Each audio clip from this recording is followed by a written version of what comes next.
സാദിഖ് അലി തങ്ങൾക്കെതിരെ അപകീർത്തിപരമായിട്ടുള്ള പരാമർശം നടത്തുകയും അതോടൊപ്പം തന്നെ ആ ഒരു വീഡിയോ പിക്ചർ പ്രചരിപ്പിക്കുകയും ചെയ്തിട്ടുള്ള മുഹമ്മദ് റോഷൻ എന്നുള്ള കാപ്പ കേസ് പ്രതിയെ അറസ്റ്റ് ചെയ്തിരിക്കുന്നു. എന്താണ് താങ്കൾക്ക് അതിനെക്കുറിച്ച് കൂടുതൽ തോന്നുന്നത്? അതിനെ സംബന്ധിച്ച് ഈ ന്യൂസ് 18 ചാനലിൽ ഒരു വാർത്ത വന്നിരുന്നു. അപ്പൊ അതിനകത്ത് റിപ്പോർട്ടർ ആ സ്ഥലത്ത് പോയിട്ട് വളരെ കാര്യമായിട്ട് സംസാരിക്കുകയാണ്.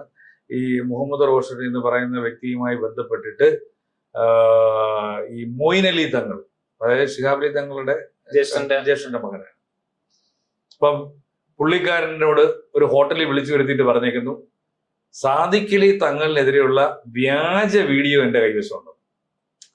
ഭീഷണിപ്പെടുത്താൻ പോകുന്ന ഒരാള് ഇപ്പൊ എന്റെ കയ്യില് അർജുനെ പറ്റി കുറെ സംഭവം ഇരുന്നുണ്ട്, അർജുന്റെ കുറെ ന്യൂഡായിട്ടുള്ള പിക്ചേഴ്സോ അല്ലെങ്കിൽ അർജുൻ മറ്റ് ആരെങ്കിലുമായി കുൽസിത പ്രവർത്തികളിൽ ഏർപ്പെടുന്ന വല്ല വീഡിയോയും എന്റെ കൈവശം ഉണ്ടെങ്കിൽ ഞാനത് വ്യാജം എന്ന് പറയേണ്ട കാര്യമുള്ളൂ. അല്ലാതെ അത് റിപ്പോർട്ട് ചെയ്യാൻ പോകുന്ന മാധ്യമങ്ങൾക്ക് ചില കോമൺ സെൻസ് വേണ്ടേ? ഒരു വന്നിരുന്നങ്ങ് പറയുന്നത്, അതായത് വ്യാജ വീഡിയോ എന്റെ കൈവശം ഉണ്ടെന്ന്. ഒരു വിരട്ടാൻ പോകുന്നവൻ ഒരുത്തനെ വിരട്ടാൻ അവന്റെ ശക്തമായ എന്തെങ്കിലും സാധനമില്ല, അവൻ വിരട്ടാൻ പോകത്തില്ല. അല്ല, അങ്ങനെ ഒന്നും ഇല്ലാത്തത് കൊണ്ട് തന്നെ എനിക്കിപ്പം അതൊരു കാര്യമുണ്ട്. അവൻ ആവശ്യപ്പെട്ടത് 15 കോടി രൂപയാണ്. അതായത് ഇദ്ദേഹത്തിനെ പറ്റി, സാദിഖ് അലി ശിഹാബ് തങ്ങളെ പറ്റി അവന് അവനെന്തെങ്കിലും ആവശ്യം കാണും. അവന് ചിലപ്പോൾ 15 കോടി രൂപയുടെ ആവശ്യം കാണുമായിരിക്കും. ആ 15 കോടി രൂപ ആവശ്യം അവന് നടപ്പിലാക്കണമെന്നുണ്ടെങ്കിൽ ഇദ്ദേഹത്തെ പോലെ ഒരാളെ വിരട്ടിയാൽ കിട്ടുന്ന എന്തെങ്കിലും സോളിഡ് ആയിട്ടുള്ള സാധനം അവന്റെ കൈവശം കാണും. അത് ഇല്ലാതാവും, പോയി വിരട്ടുവോ? ചെറിയ ആളാണോ? ശരിയാണ്. മുസ്ലിം ലീഗിന്റെ പരമോന്നത നേതാവാണ് കേരളത്തിലെ. അത് മാത്രമല്ല, ഇദ്ദേഹവും മുസ്ലിം ലീഗിന്റെ പ്രവർത്തകനാണ്. ഈ മുഹമ്മദ് റോഷൻ എന്ന് പറയുന്നത് അത് മുസ്ലിം ലീഗിന്റെ പ്രവർത്തകൻ മാത്രമല്ല, പുള്ളി അത്യാവശ്യം അടിപിടിയൊക്കെ ഉണ്ടാക്കി കാപ്പ കേസിൽ ചുമത്തപ്പെട്ട് ആ ഡിസ്ട്രിക്റ്റിൽ പോലും കയറാൻ പറ്റാത്ത ആളാ. ഇപ്പൊ തന്നെ പുള്ളിയെ പിടിച്ചതും അടുത്ത നാടകമാണ്. കോയമ്പത്തൂര് ഒളിവിയിരിക്കുന്ന ആളെ ഇന്നലെ അങ്ങാടിപ്പുറത്തുനിന്ന് പിടിച്ചോണ്ട് വന്നു. അങ്ങാടിപ്പുറത്തുനിന്ന് അത് പോലീസ് അതിസാഹസികമായി പിടിച്ചെന്നു. ഭയങ്കര മാസ്റ്റർ പ്ലാനിങ് നടത്തി പിടിച്ചോണ്ട് വന്നിരുന്നു. ഇതൊക്കെ ഒരു സെറ്റിൽമെന്റിലൂടെ പിടിച്ചോണ്ട് വന്നില്ലേ? സെറ്റിൽമെന്റിലൂടെ പിടിച്ചിട്ടുണ്ട്. അല്ല, എന്തു അവിടെ വിളിച്ചോണ്ടിരുന്നത് അല്ലാതെ ഈ മുഹമ്മദ് റോഷൻ വന്ന് കയറൂ. അവൻ കാപ്പ മൊത്തപ്പെട്ടവനല്ലേ? അങ്ങാടിപ്പുറത്ത് എങ്ങനെ വരുമല്ലേ? അങ്ങാടിപ്പുറത്ത് എങ്ങനെ വരും? അങ്ങാടിപ്പുറത്ത് വരണമെന്നുണ്ടെങ്കിൽ അതെല്ലാം കൃത്യമായി ഫോൺ വിളിച്ച് സെറ്റ് ചെയ്തിട്ടേ നീ അങ്ങ് കീഴടങ്ങുന്നേ നല്ലത്.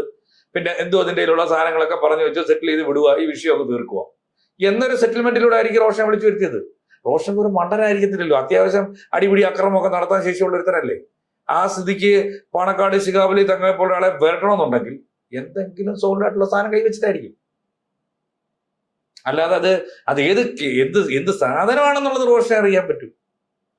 അപ്പൊ സ്വാഭാവികമായിട്ടും അതിന്റെ പിന്നിലും ഒരുപാട് ദുരൂഹതകൾ ഉണ്ട് എന്നാണ് താങ്കൾ പറഞ്ഞു വരുന്നത്. കാണാതിരിക്കുമോ?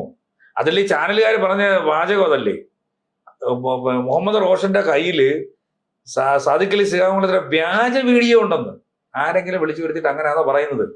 മൊയ്ൻ അലി തങ്ങൾ പറഞ്ഞതാ, മൊഴി കൊടുത്തതാണ് ഇങ്ങനെ. അത് റിപ്പോർട്ട് ചെയ്യുന്ന ഒരു ചാനൽ. ഇതിൽ യാഥാർത്ഥ്യം ഉണ്ടെന്ന് താങ്കൾ കരുതുന്നുണ്ടോ? ചുമ്മാ അതൊക്കെ ആരെങ്കിലും വന്നൊരു വെടി വെട്ടിക്കും, പ്രത്യേകിച്ച് ഇങ്ങനെ ഒരാളെ കുറിച്ചൊക്കെ എന്തെങ്കിലും കാണുമെന്നുള്ളതാണ് കരുതുന്നത്. പിന്നെ എന്തെങ്കിലും കാണും. പക്ഷെ ആ കാണുന്നതൊക്കെ ഇപ്പൊ തീരും. ഇന്നലെ സാധനത്തിനെ കൈ കിട്ടിയിട്ടുണ്ടല്ലോ, യഥാർത്ഥ സാധനത്തിന് ഇന്നലെ കൈ കിട്ടിയിട്ടുണ്ട്. ഈ ആരോപണം ഉന്നയിച്ച ആള്, വ്യാജ ഫേസ്ബുക്ക് ഉണ്ടാക്കിയ ആളെ, ഇനി അവനാരാ ഇത് ഉണ്ടാക്കി കൊടുത്തേ നോക്കും. എന്നിരുന്നാലും പാണക്കാട് കുടുംബം എന്ന് പറയുന്നത് കേരളത്തിന്റെ തന്നെ ഒരു ആത്മീയ തേജസ് അല്ലേ? അല്ലെങ്കിൽ ഒരു കേരളത്തിന്റെ തന്നെ ആത്മീയ തേജസ് എന്നല്ല, ദരിദ്രരുടെ കണ്ണീരൊപ്പുന്ന ഒരു കുടുംബമല്ലേ?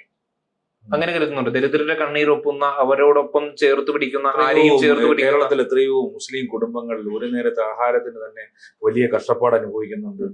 ആ സമയത്തൊക്കെ അവരുടെയൊക്കെ ജീവിതങ്ങൾ അങ്ങനെ അത്യാഡംബരത്തിന് മേലെയില്ലേ? അവരുടെയിലൊക്കെ ഇരിക്കുന്ന സാമ്പത്തിക സ്രോതസ് എന്താണ്? ഗൾഫ് നാടുകളടക്കമുള്ളവരുടെ ബിസിനസ്സുകൾ എന്തൊക്കെയാണ്? ഞാൻ പറയുന്നത് മാത്രമല്ല എത്രയധികം മുസ്ലിം കുടുംബങ്ങൾ ഇവിടെ നിന്നും വിദേശത്തൊക്കെ പോയി ജോലി ഇല്ലാതായി അവസാനം അവിടെ പിടിക്കപ്പെട്ട് ജയിലുകളിലായി എത്ര പേര് ഇവിടെ കിടപ്പുണ്ട്. ഇവരെയൊക്കെ ഈ ആത്മീയ നേതാക്കന്മാർ രക്ഷിക്കുന്നുണ്ടോ? ഒന്നുമില്ല. എല്ലാത്തിനും പരിമിതികളുണ്ടല്ലോ. ഒരു സമ്പൂർണ്ണമായിട്ട് ഒരാൾക്ക് പെർഫെക്റ്റ് ആവാൻ കഴിയില്ലല്ലോ. അവിടെ സഹായം അല്ല അർജുൻ പറഞ്ഞെന്തറിയോ? കേരളത്തിന്റെ മുഴുവൻ അങ്ങനെയൊക്കെ പറയുമ്പോ അല്ല, ഞാൻ ഒരു വിഭാഗത്തിന്റെ അടുത്ത് മാത്രം പറയണം. കേരളത്തിന്റെ മുസ്ലിം മത മുസ്ലിങ്ങൾക്ക് മൊത്തത്തിലില്ല. അങ്ങനെ പറയാൻ പറ്റുമോ എന്നല്ലോ എനിക്കറിയില്ല. ആ മലബാറിലെ മുസ്ലിം സമൂഹം, ഞാൻ അർജുന്റെ അറിവില് ഈ പറയുന്ന പ്രവാസികളായിട്ട് ഇവിടുന്ന് പോയിട്ടുള്ള എത്ര പേര് അവിടെ ഒരു വർഷം രാജാവിന്റെയോ അല്ലെ ഭരണകൂടത്തിന്റെയോ ഒക്കെ അലിവിന് വേണ്ടി കാത്തിരിക്കുന്നുണ്ട്. എന്നാ പാണക്കാട് ശിഹാബലി തങ്ങൾ പറയട്ടെ, ഇവിടുന്ന് പോയി എന്റെ നാട്ടുകാരനാണ്, പിന്നെ വേങ്ങരയുള്ളയാണ്, അല്ലെ മലപ്പുറത്തുള്ളയാണ്, അല്ലെ കൊണ്ടോട്ടിയിലുള്ളയാണ്, അല്ലെങ്കിൽ പോട്ടൊക്കെ തിരുവനന്തപുരത്തുള്ളയാണ്, ഇവരെയൊക്കെ വിടണമെന്നൊക്കെ പറയാം. യഥാർത്ഥത്തിൽ അവരൊക്കെ പിടിക്കപ്പെട്ടത് എന്തുവാ? എങ്ങനെ പിടിക്കപ്പെട്ടതാ? മോഷണമൊന്നുമല്ല. ബഷീർ അലി തങ്ങൾക്കെതിരെയും ഇങ്ങനെ സമാനമായിട്ടുള്ള രീതിയിലുള്ള ആരോപണം വന്നതായിട്ട് താങ്കൾ കരുതുന്നുണ്ടോ? അങ്ങനെ ഒരു ആരോപണം വന്നിട്ടുണ്ടോ? ആരോപണം എന്ന് പറയുന്നത് ഇപ്പം ഇവർക്കെല്ലാം ഇപ്പം ഈ കോഴിക്കോട് മലപ്പുറം എന്നൊക്കെ പറയുമ്പോൾ തന്നെ നമ്മുടെ നാട്ടിലൊക്കെ ചില ആൾക്കാർ പറയുന്ന രീതികളുണ്ടല്ലോ. അവിടെയൊക്കെ പോയി കഴിഞ്ഞാൽ അങ്ങനെ ആവും. പ്രത്യേകിച്ച് അവർക്ക് ആണുങ്ങളോടൊരു പ്രത്യേക താല്പര്യമൊക്കെ ഉണ്ടെന്ന് പറയില്ല. ചില പ്രത്യേകിച്ച് വെളുത്ത് തുടുത്തിരിക്കുന്ന ആൺപിള്ളേരെയൊക്കെ കാണുമ്പോൾ ചെറിയ ഇടപെടലുകളൊക്കെ ഉണ്ടാവും. നമ്മുടെ നാട്ടിൽ അതിനൊക്കെ വേറെ ചില ഭാഷകളൊക്കെ ഉപയോഗിക്കുന്നത്. അപ്പൊ അത്തരത്തിലുള്ള സ്വഭാവങ്ങൾ ഇവർക്കുണ്ട്.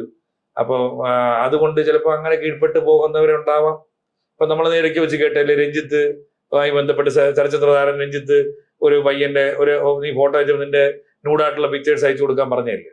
അതിപ്പോ കോഴിക്കോടിന്റെയും മലപ്പുറത്തിന്റെ ഒക്കെ ഒരു സ്വഭാവ രീതിയായിട്ട് വേണേ പറഞ്ഞുണ്ടാക്കാം. ഏതായാലും വളരെ വാലിഡ് ആയിട്ടുള്ള തെളിവുകളില്ലാതെ നമ്മളൊരു ആരോപണം അവർക്കെതിരെ ഉന്നയിക്കുന്നത്, ഇതിപ്പോ ആർക്കെതിരെ ആരോപണം ഒന്നും ഇവിടെ ഉന്നയിച്ചിട്ടില്ല. ആരാ ആരോപണം ഉന്നയിച്ചത്? അല്ല, ഞാൻ പറഞ്ഞു വരുന്നത് ഈ മുഹമ്മദ് റോഷൻ എന്ന് പറയുന്ന പയ്യൻ ഒരു പോസ്റ്റ് ഇട്ടുന്നു. എല്ലാ വാർത്തകളും ഊഹാപോഹങ്ങളിൽ അലയുന്ന വാർത്തകളാണല്ലോ. വാർത്തകളില്ലെങ്കിൽ എങ്ങനെയാണ് ഇവിടെ കാര്യങ്ങൾ മുന്നോട്ട് പോകുന്നത്? എന്നിരുന്നാലും ഇത്തരത്തിലുള്ള വാർത്തകൾക്ക് വലിയ പ്രാധാന്യമുണ്ട്. രാവിലെ തൊട്ട് ഇവിടെ മീഡിയകളായിട്ട് ചവിട്ടി നിൽക്കുകയല്ലേ. അതെ. അത് അതിന് യാതൊരു തർക്കവും. അവിടെ നിന്ന് എന്തെങ്കിലും ഒരു തുരുമ്പ് കിട്ടുന്നോന്ന് അറിയാൻ വേണ്ടി. എന്നിരുന്നാലും ഈ ഉടലെടുത്തിട്ടുള്ള വാർത്തകൾ സത്യമാവാതിരിക്കട്ടെ. പാണക്കാട് തങ്ങൾ നിഷ്കളങ്കനാകട്ടെ.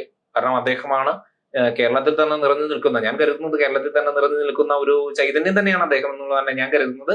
ആ ഒരു രീതിയിലായിരിക്കട്ടെ, മുഹമ്മദ് റോഷന്റെ ഭാഗത്തായിരിക്കട്ടെ തെറ്റ് എന്നുള്ളത് നമുക്ക് കരുതാം, അല്ലെ? അങ്ങനെ കരുതാം. അങ്ങനെ ഉറപ്പിച്ചൊന്നും പറയാൻ പറ്റത്തില്ല. എന്തായാലും അങ്ങനെ നമുക്ക് കരുതാം, തൽക്കാലത്തേക്ക് അങ്ങനെ നമുക്ക് കരുതാം.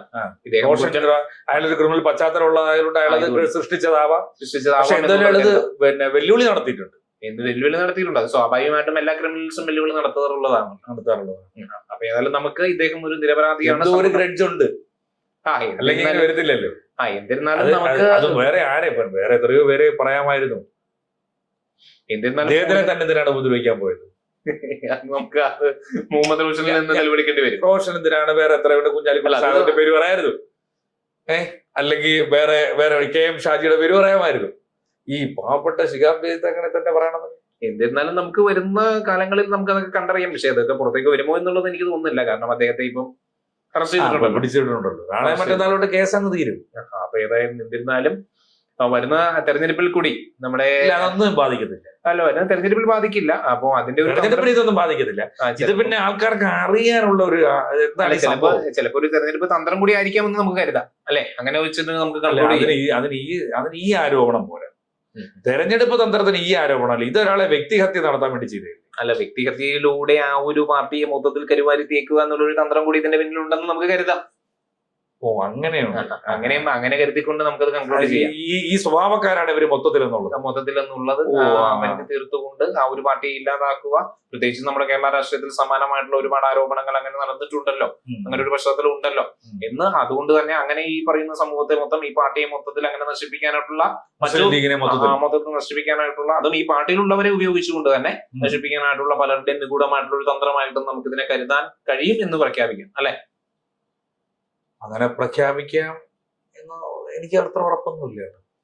എന്തായാലും നമുക്കിപ്പോ തൽക്കാലത്തേക്ക് അങ്ങനെ കരുതാം.